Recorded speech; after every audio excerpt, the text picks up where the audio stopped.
ইসলামী bank news top 10।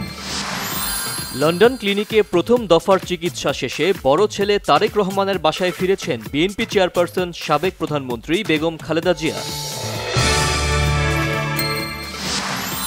জনগণের প্রত্যাশিত দেশ গঠনে সবাইকে এগিয়ে আসার আহ্বান জানিয়েছেন বিএনপির ভারপ্রাপ্ত চেয়ারম্যান তারেক রহমান। লন্ডনে এক মিলাদে একথা বলেন তিনি।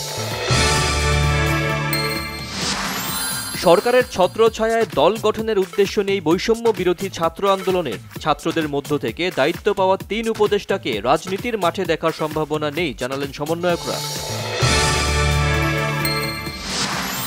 কোনো দলের এজেন্ডা বাস্তবায়নে অন্তর্বর্তী সরকার আনা হয়নি বলেছেন শিক্ষার্থীরা। দেশে আর কোনো স্বৈরাচার তৈরি হতে দেয়া হবে না।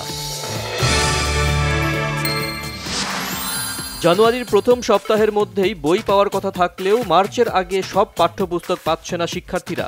প্রায় ৭০% শিক্ষার্থীর হাতে এখনো পৌঁছেনি বই।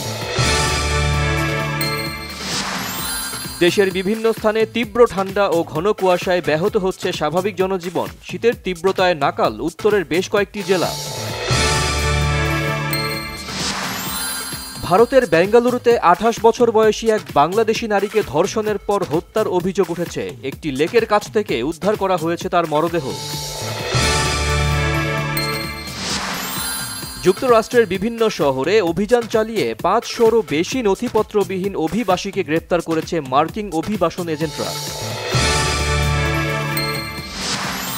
ওয়েস্ট ইন্ডিজের কাছে তৃতীয় ম্যাচ ৮ উইকেটে হেরে আইসিসি নারী ওয়ানডে বিশ্বকাপে সরাসরি খেলার সুযোগ হারিয়েছে বাংলাদেশ।